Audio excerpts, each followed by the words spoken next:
샬롬 여러분, 오늘도 반갑습니다. 하나님 말씀 한 절 보십시다. 사사기 19장 1절입니다. 이스라엘의 왕이 없을 그때에 에브라임 산지 구석에 거류하는 어떤 레위 사람이 유다 베들레헴에서 첩을 맞이하였더니. 아멘. 사사기 17장부터 21장까지를 이제 후반부라고 보는데, 여기에는 사사가 등장하지 않는다고 했습니다.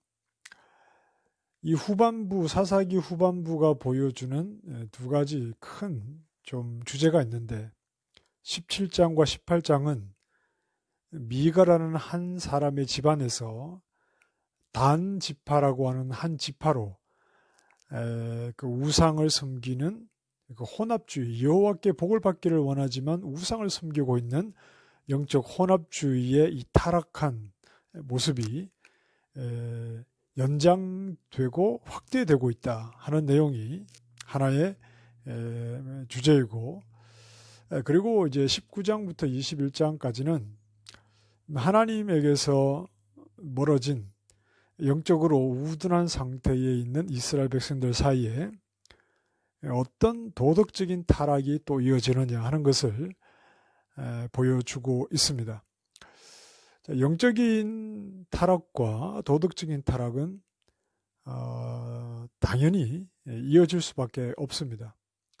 하나님과의 관계, 이 영적인 문제에 어떤 어려움이 생기면 당연히 사람과의 관계에도 문제가 생기죠.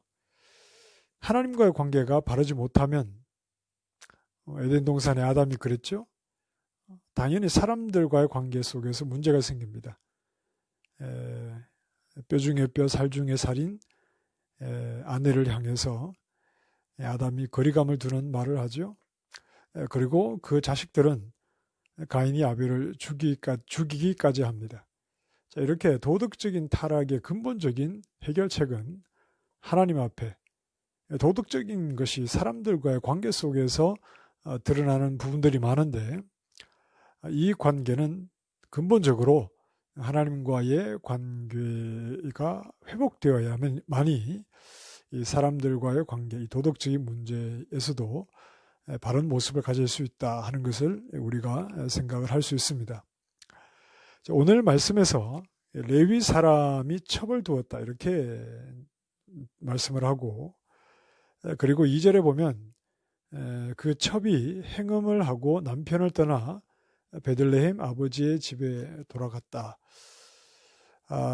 이 말씀은 이제 좀 두 상반된 해석이 있습니다. 행음이라는 단어에 따라서 일반적으로는 이제 말씀 그대로 이 첩이 행음을 저지르고 도망치듯 친정으로 돌아갔다고 이제 보고, 또 다른 해석은 이 행음이라는 표현을 남편을 미워했다, 남편을 이렇게 좀 증오했다 이런 의미로 해석을 이제 하는데, 그 정황상 그렇게 해석을 하는데, 아내가 이 첩이 남편을 미워했다는 것은 뭔가 남편이 미움받을 짓을 했기 때문에 그런 것이겠죠.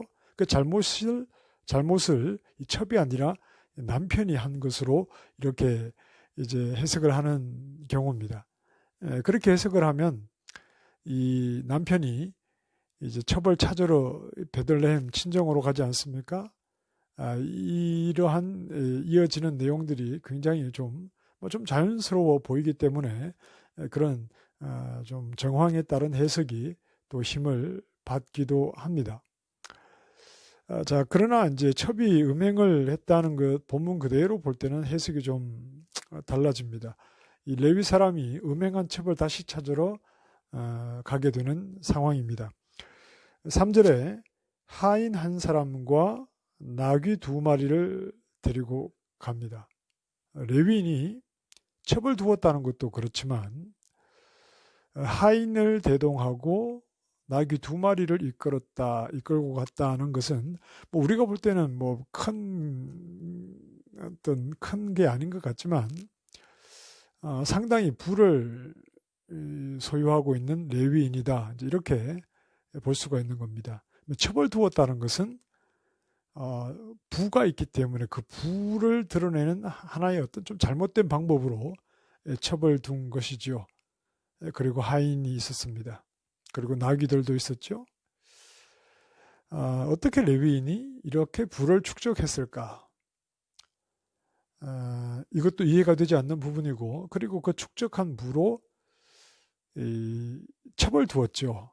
뭐 첩을 둔다는 것은 어떤 좀 정욕적인 삶을 살았다는 것인데, 이 레위인이 좀 정욕을 따르는 삶을 살고 있었다 하는 것을 우리가 생각을 해볼 수 있고, 부를 축적했다는 것도 좀 정욕을 따르는 레위인의 삶에 나타나게 되는 그런 결과로 볼 수 있습니다.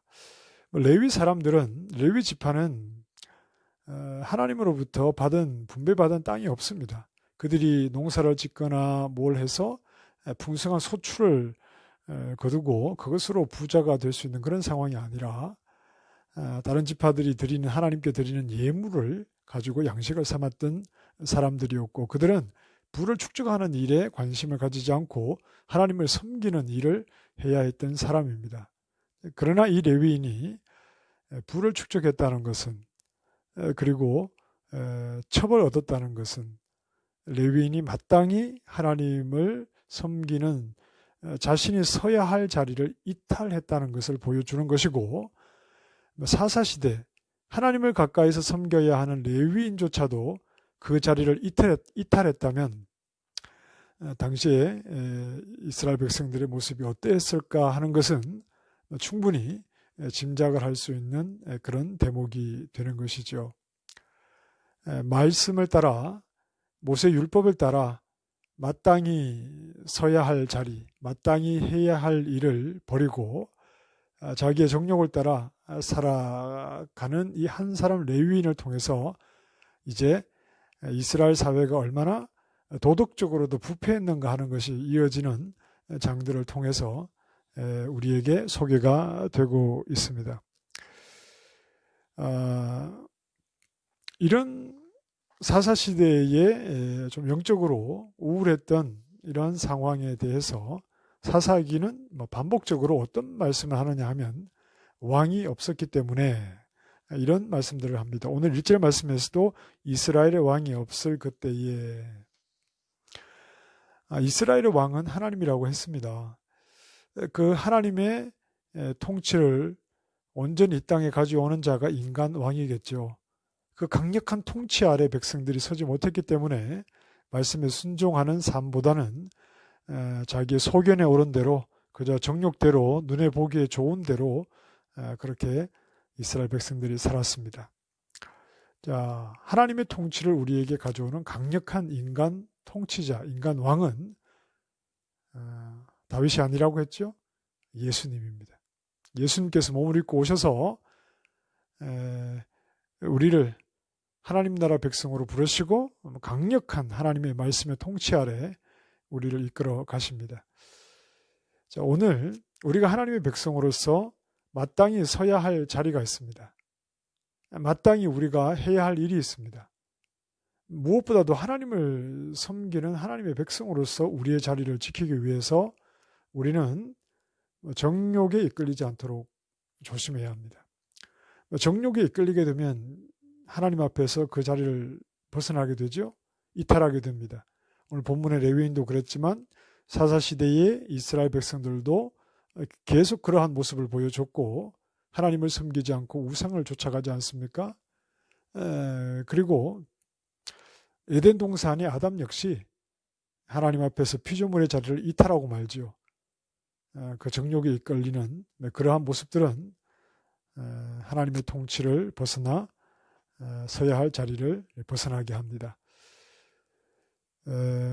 우리는 하나님 나라 백성으로서 우리를 다스리시는 예수 그리스도의 다스림을 오늘 하루도 고백하며 살아가야 합니다. 그리고 우리에게 그리스도의 영, 그 아들의 영을 우리에게 부어주시고 성령을 우리에게 부어주심으로 성령의 충만함을 구할 때, 성령은 육신의 소욕을 거스르기 때문에 육신의 정욕을 따라 하나님 백성이 서야 할 자리를 벗어나지 않고 마땅히 서야 할 자리에서 하나님을 섬기고 또 우리 일상 속에서 사람들과의 관계 속에서 하나님을 섬기는 자다운 삶을 오늘 하루도 살아갈 수 있을 것입니다. 성령의 충만함을 기도하시기 바랍니다. 그리고 오늘도 예수 그리스도가 우리의 왕이 되셔서 나를 다스리심에 온전히 나 자신을 내어드려서 오늘 하루에 주어진 삶도 그 다스림에 순종하고 복종하는 모습으로 하나님 나라 백성의 삶을 성실하게 살아가는 하루가 되기를 원합니다. 기도하겠습니다. 하나님, 우리를 성령으로 충만하게 하셔서 우리의 왕이신 예수 그리스도의 다스림 그 아래에 순종함으로 오늘 하나님의 백성된 삶을 살아가며 마땅히 서야 할 자리, 마땅히 감당해야 할 일을 오늘도 성실히 감당하는 하루가 되게 해 주시옵소서. 예수님 이름으로 기도합니다. 아멘.